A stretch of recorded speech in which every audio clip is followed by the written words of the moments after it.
Insécurité criante en Ituri. 4 civils ont perdu la vie ce jeudi 27 juin à Mambelingue. Cette attaque est attribuée aux rebelles ADF.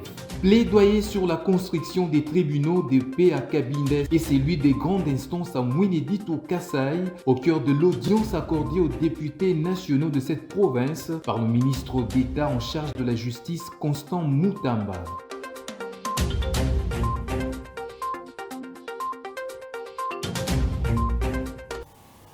Et réel plaisir de vous retrouver dans cette grande édition du journal. Messieurs et dames, bonsoir et bienvenue. Pour commencer avec la sécurité, 4 civils ont péri dans la nuit du mercredi à jeudi 27 juin dans une nouvelle attaque de ZADF à Mambelinga. Nous sommes dans la province de l'Ituri.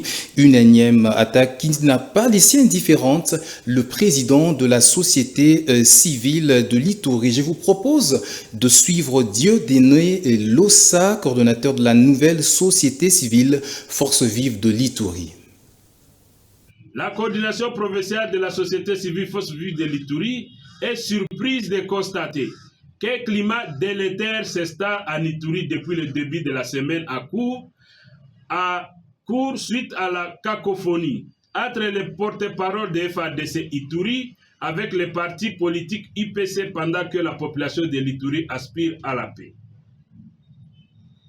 Mercredi le 26 juin 2024, la ville de Bunia a vécu 2 événements qui peuvent avoir un incident sur l'évolution sécurité de l'Ituri si l'on n'y prend pas garde. Le porte-parole de FADC Ituri aurait porté plainte contre le secrétaire général de l'IPC. Et de l'autre côté, l'IPC se serait également plaint contre le lieutenant Gilles Ngongo, le porte-parole de FADC à l'auditorat de Bunia. Il est temps de voir les choses autrement. La paix, c'est l'affaire de tous. Il y a lieu de considérer l'apport de tout et chacun dans le processus de paix à province de l'Ituri. C'est pourquoi la société civile de l'Ituri évite toutes les couches sociales et politiques de l'Ituri à ne pas laisser s'ouvrir une nouvelle brèche de crise car nous avons tant pleuré. Nous voulons voir un nouveau jour se lever sur l'Ituri. Mesdames, Mesdemoiselles et Messieurs de la presse, dans le souci de préserver la paix qui est même la mission du régime spécial à la province de l'Ituri, la coordination provinciale de la société civile Force Vive de l'Ituri estime nécessaire à l'IPC et le lieutenant Gilles Ngongo de s'apaiser et privilégier la voie de dialogue pour résoudre d'une manière durable leurs différends, car ils sont tous des grandes figures dans cette province. D'aborder des échanges constructifs et conciliants pour le bien-être de la population de l'Ituri. À la population de l'Ituri de garder le calme, car à chaque chose son temps, de bien gérer son émotion à cette période et d'éviter le message de division et de la haine qui prennent de l'ampleur actuellement dans les réseaux sociaux. Et on va rester dans l'est de la République démocratique du Congo où la première ministre Judith Suminwa en séjour au Nord Kivu s'est adressée le mercredi dans la soirée avec une délégation de représentants des forces vives réunis au gouvernorat de la province. La chef de l'exécutif national a voulu échanger directement avec cette population meurtrie en vue de trouver des solutions de manière différente. Regardez. Consciente et soucieuse de la situation à laquelle fait face la partie est de la RDC, la chef de l'exécutif national a choisi de mener des actions premièrement dans cette partie du pays. Judith Suminwa a indiqué que cette expérience permettra d'envisager des solutions de manière différente. La situation à laquelle vous faites face, au-delà de tous les problèmes de développement par rapport l'accès aux services sociaux de base, l'accès à l'eau, les problèmes d'éducation ou de route, il y a quand même ce problème de sécurité, ce problème de conflit armé auquel vous faites face depuis près de 30 ans. Et ça, c'est une situation qu'aucune autre province, à part celle du Nord Kivu, de l'Ituri et aussi du Sud Kivu, ont vraiment subi. Nous avons les rapports de la sécurité, nous avons des informations. J'aurais pu me dire, je reste à Kinshasa, je me contente de ces rapports-là et voir avec les membres du gouvernement comment on va trouver des solutions. Mais j'ai pensé qu'il était indispensable pour moi d'être là. Parce que ce qu'on sait, c'est une chose. Mais quand on vient et qu'on discute avec les personnes qui sont confrontées au problème directement, on peut appréhender les choses différemment. Profitant de son séjour, la Première ministre a tenu une longue réunion avec le Conseil provincial de sécurité, tablé sur les problèmes spécifiques des 26 provinces de la RDC.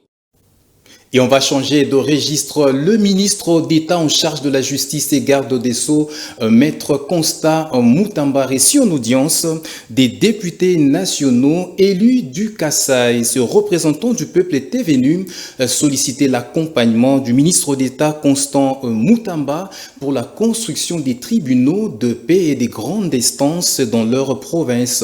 C'était ce jeudi 27 juin 2024 dans son cabinet de travail. Reportage.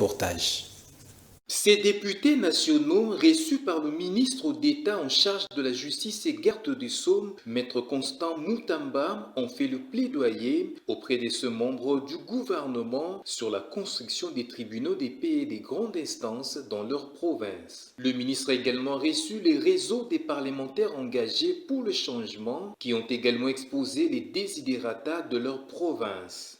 Pour ce qui est de certaines spécificités pour la province de Lomami, il a été inscrit au menu de l'audience ces plaidoyers que nous avons eu à mener auprès de Son Excellence, Monsieur le ministre d'État, autour de la création des tribunaux de paix dans les territoires de Cabinda et dans les territoires de Lwilu. À côté de cela, il était aussi question de parler du tribunal de grande instance de la ville de Mweneditu, qui est une ville créée depuis 2003, mais jusqu'à ce jour ne dispose d'aucune instance judiciaire compétente qui puisse répondre à son statut, d'ailleurs de première ville de la province de Lomami. Nous sommes satisfaits parce que Son Excellence, Monsieur le ministre d'État, venait d'y accorder une suite favorable et que dans un avenir proche, ces instances seront créées. Il en est de même pour Lwebo, qui manque le tribunal de paix, et des infrastructures judiciaires, des infrastructures routières. Toutes ces questions ont été discutées. Nous sommes ici comme réseau de parlementaires engagés pour le changement en RDC. Il y a certains problèmes concernant les détournements de fonds publics destinés aux fonctionnaires étatiques, médicaux et paramédicaux de la province du Kasaï. Il y a aussi les problèmes de certaines prisons ou instances judiciaires non ouvertes dans certaines provinces, dont la Lomami, et autant de problèmes qu'on a esquissés de manière préliminaire. Il faut dire que le ministre d'État à la Justice était très réceptif à leurs doléances et a promis son accompagnement.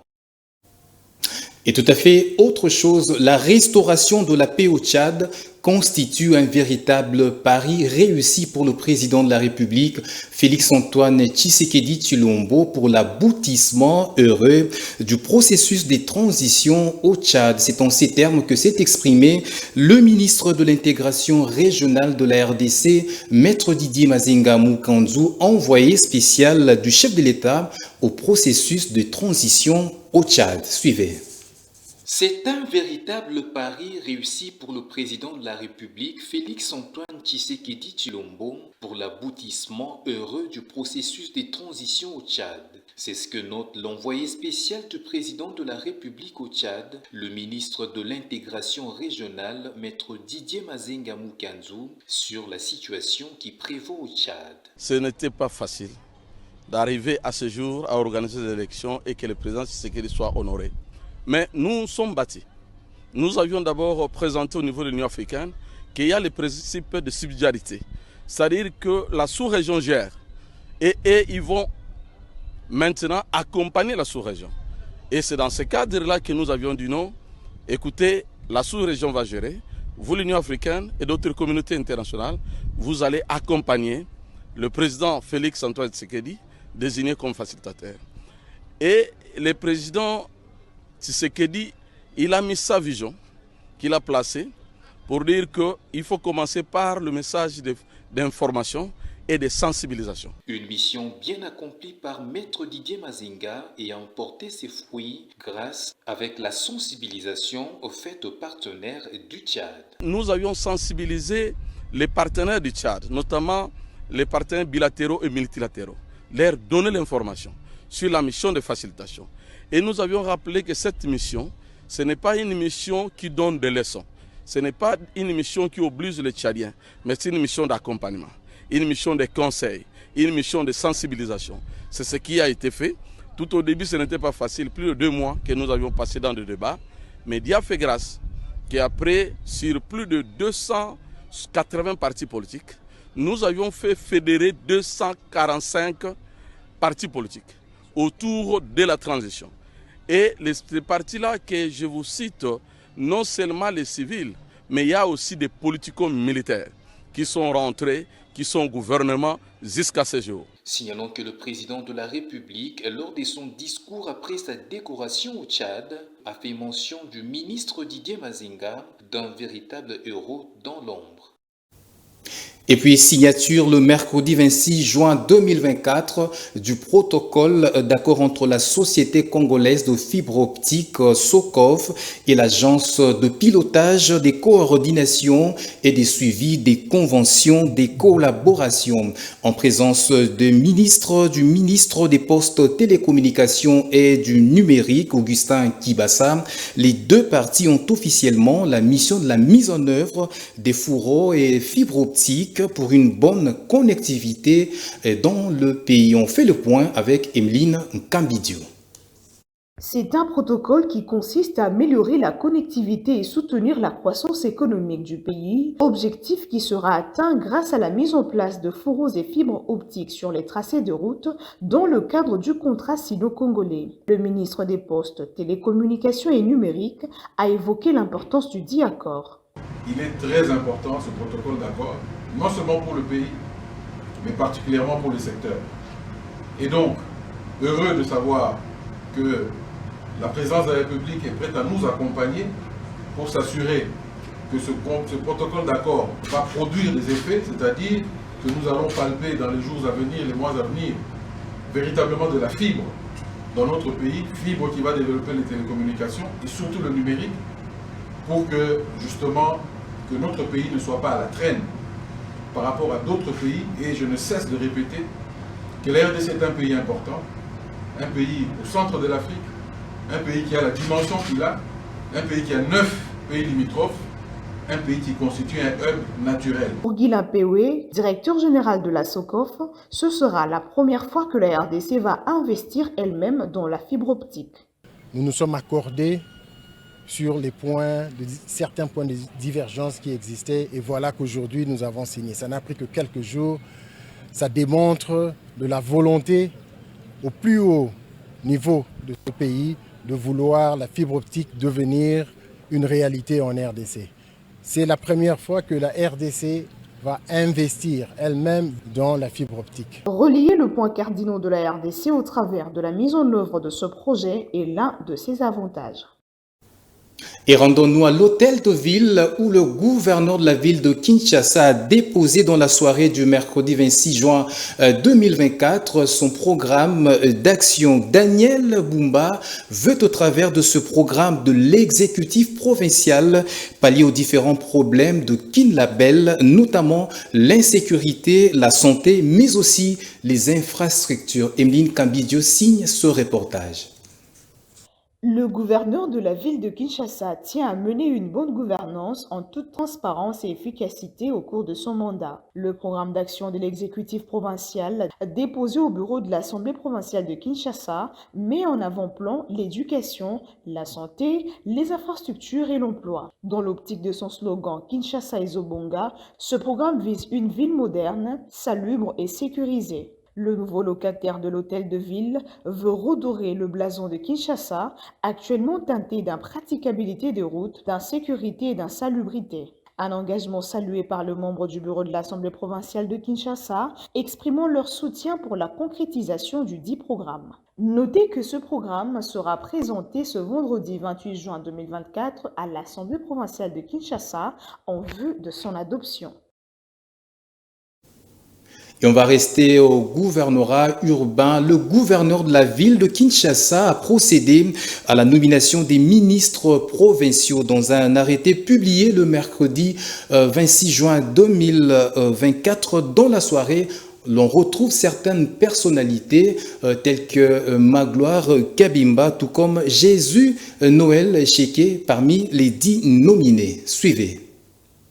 Le premier citoyen de la ville de Kinshasa veut redorer l'image de la capitale. Conscient de l'état actuel de Kinlabel, Daniel Bumba a opéré de choix judicieux, loin de toute complaisance et népotisme. Il a donc nommé 10 ministres provinciaux ayant fait de preuves dans leur parcours. Il s'agit de Mimi Wikela Mundele, ministre de l'Intérieur, Sécurité, Décentralisation et Affaires coutumières. Magloire Kabemba Okanja, ministre des Finances, Économie et Numérique. Alain Chilungu, ministre des Infrastructures et Travaux publics. Jésus Noël Chekewa Doméné, ministre du Plan, Budget, Emploi et Tourisme. Ministre de l'Environnement. Léon Moulumba Mwanachia, ministre de l'Environnement, Propreté et Embellissement de la ville. Boba Misoyoka, ministre des Transports et Mobilité urbaine. Jano Kano Larose, ministre de l'Éducation et Citoyenneté. Fiston Lukwebo Musengo, ministre de Partenariat public-privé, Commerce et Artisanat.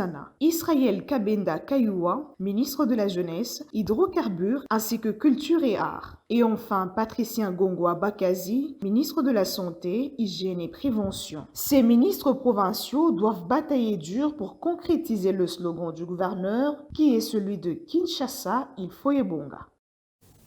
Et parlons religion à présent, l'école du ministère qu'organise l'église de Mangembo, Kindu, nous sommes dans le chef-lieu de la province de Maniema, s'est poursuivi ce jeudi 27 juin 2024 pour cette deuxième journée. L'évêque Espérance Mbakadi, surintendant général de la communauté de Mangembo, a expliqué aux serviteurs des dieux que l'homme par son péché a perdu l'image des dieux, le bonheur, la domination, mais aussi la vie éternelle en désobéissant à son créateur. D'où l'homme est appelé à travailler en vue de rétablir le règne des dieux. Reportage.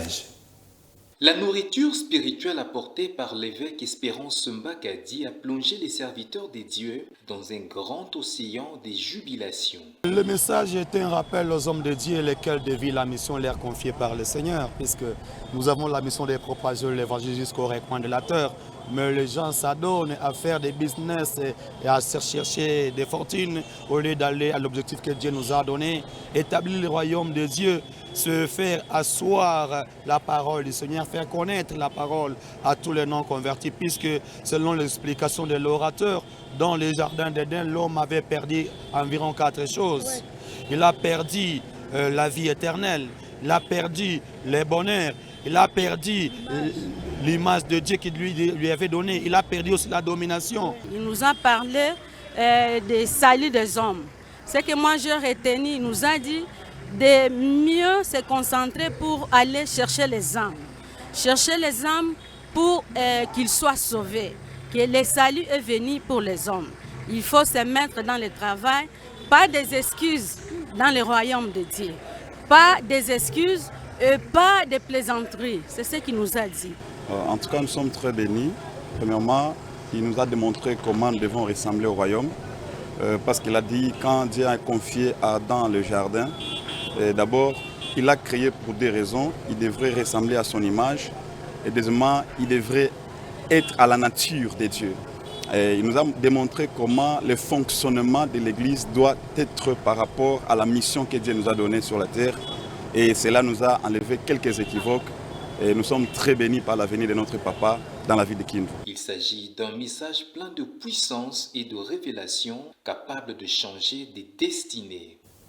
Vous avez plutôt suivi les réactions de quelques serviteurs des dieux qui ont pris part à cette école des serviteurs. Je disais tantôt que l'école du ministère qu'organise l'église de Mangembo Kindoum s'est poursuivie ce jeudi 27 juin 2024 pour cette deuxième journée. L'évêque Espérance Mbakadi, surintendant général de la communauté de Mangembo, a expliqué aux serviteurs des dieux que par son péché, l'homme a perdu l'image des dieux, le bonheur, la domination, ainsi que la vie éternelle en désobéissant à son Créateur, d'où l'homme doit travailler de manière à rétablir le règne des dieux. Regardez.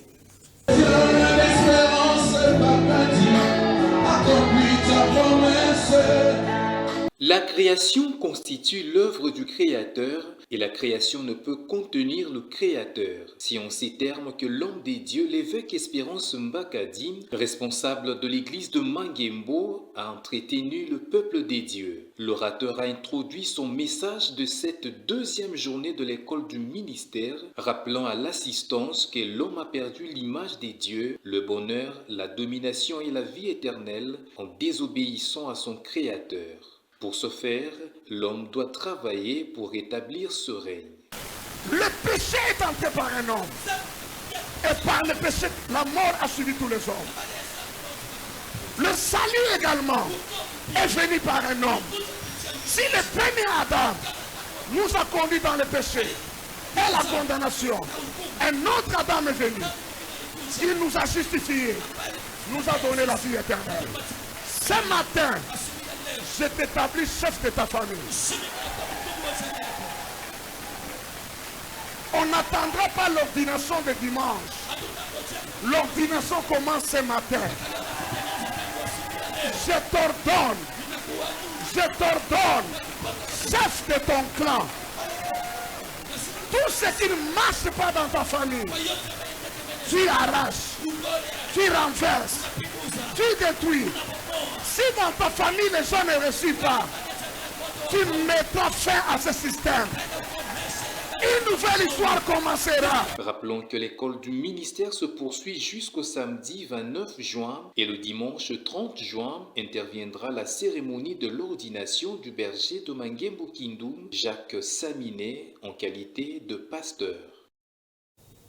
Ouvrons la page sportive. Le ministre des Sports et Loisirs, Didier Boudimbo, a échangé avec la délégation de l'Agence française de développement groupe sur le projet de l'amélioration du niveau de vie des Congolais qui œuvrent dans le secteur des sports et culture. Et sachez qu'une enveloppe à l'auteur des 500 millions de dollars américains a été décaissée par l'Agence française de développement pour ce partenariat multisectoriel. Shadrach Tenta. C'est dans le souci d'appuyer le gouvernement dans l'amélioration du niveau de vie des Congolais et voir dans plusieurs secteurs de la vie que l'Agence française de développement a signé avec l'exécutif national un partenariat multisectoriel d'un montant de 500 millions de dollars pour les domaines du sport et de la culture. 3 objectifs principaux concernent ces partenariats, à savoir lever les barrières qui empêchent aux filles d'accéder aux activités sportives et culturelles, sensibiliser et former les acteurs concernés dans la lutte contre les violences basées sur le genre et les stéréotypes, réhabiliter et adapter les établissements de formation culturelle ainsi que les infrastructures sportives afin qu'ils prennent en compte le besoin spécifique de femmes. L'Agence française de développement a un partenariat avec la RDC d'un montant de 500 millions. De 2022 jusqu'en 2025, on a octroyé, en fait, on a engagé à date 380 millions, dont une partie pour le sport à l'école, mais également le sport hors scolaire. Et donc là, on était en train de parler d'un projet qui s'appelle le projet Sport pour elle, que nous l'avons instruit avec l'ancien ministre à la demande des autorités et qui aujourd'hui prend un peu toute son ampleur, donc qui est plutôt dans sa phase de mise en œuvre, de lancement de recrutement et qui va permettre dans 5 quartiers de Kinshasa de réhabiliter de terrains de sport mais pas que des terrains des sports, c'est également essayer d'emmener un peu la culture. Pour la capitale Kinshasa, 5 sites sont déjà retenus pour ces projets. Il s'agit de Bandalungwa, Lingwala, Kimbanteke, Ntele, dont 2 quartiers vont bénéficier de la restauration des terrains, dont un sera dédié à une pratique partagée de sports collectifs, tels que le rugby pour les filles et les femmes. On a voulu vraiment cibler le sport féminin. Parce que le masculin, tout le monde s'en occupe. Il s'est de souligner que la délégation de l'AFD Group s'est dit satisfaite de cet échange avec le ministre des Sports, Didier Bidimbu, qui a accordé une attention particulière à la proposition qui va booster le bien physique et mental de jeunes filles congolaises. Restons au cabinet du ministre des Sports où Didier Boudimbu a accordé une audience aux anciens léopards le mercredi 26 juin 2024. Plusieurs points ont été évoqués au cours de leurs échanges, dont l'organisation d'une cérémonie d'hommage digne de ses noms à l'ancien international congolais Jean Kasongo Banza dit Korando, médaillé de bronze avec la sélection nationale de football à la CAN 1998 au Burkina Faso. Kasongo Banza est décédé le 7 juin dernier à Kinshasa. Suivez.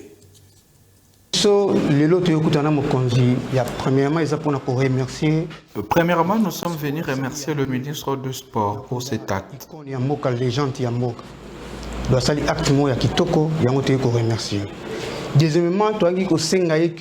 Et deuxièmement, nous lui avons demandé que les obsèques de Jean Moukoulé se tiennent à l'esplanade du Palais du Peuple. Mais malheureusement, le temps ne joue plus en notre faveur. Sinon, l'exposition se tiendra toujours à l'hôpital de Saint-Quentin et le programme est maintenu comme suit. Non, le corps sera exposé toujours. Le programme est Tikali. Et vous allez exposer dans Saint-Quentin et puis on va faire un tour place à Sala Combo. Et toujours en sport, mais intéressons-nous cette fois-ci à l'ASV Club où l'aventure entre Joïssa Mampeko et cette formation de football est finie. Le club de la capitale a rompu les contrats de l'ex-capitaine et joueur du tout-puissant Mazembe de Lubumbashi. L'annonce a été faite le mercredi via les plateformes officielles du club. Et cette résiliation du contrat intervient après un climat malsain entre les deux parties, justifié notamment par une sortie médiatique du joueur traitant des amateurs les responsables de l'ASV Club. Et rendons-nous en dehors de nos frontières pour clore ce journal. Les familles des victimes des manifestations du mardi 25 juin à Kenya, réunies au funérarium, plaident pour que justice soit faite. Entre-temps, l'on signale plus de 165 blessés pris en charge par les services chirurgicaux de l'hôpital national Kenyatta. Reportage. C'est une expérience on ne peut plus pénible que d'identifier un proche décédé dans la foulée. Les manifestations du mardi dernier au Kenya ont entraîné plusieurs morts, entre autres celle de Erickson Kialo, 25 ans, identifié par son jeune frère James Mounia et son ami Eugène Moutitu. C'était quelqu'un d'adorable, nous avons perdu un héros. Il était le membre le plus sociable de notre famille et était très populaire parmi ses pairs. Ce dont nous avons besoin maintenant, c'est de justice pour Erickson. Ce n'est pas une mort normale, c'est un assassinat. Il a été tué comme un voleur alors qu'il n'en était pas un. Nous voulons simplement que justice soit faite. Nous demandons justice pour lui. Près de 165 blessés sont soignés par les services chirurgicaux de l'hôpital national Kenyatta. Jusqu'à présent, nous avons eu environ 165 patients, dont 72 ont été traités et autorisés à sortir de l'hôpital. Les autres étant toujours à l'hôpital pour divers traitements.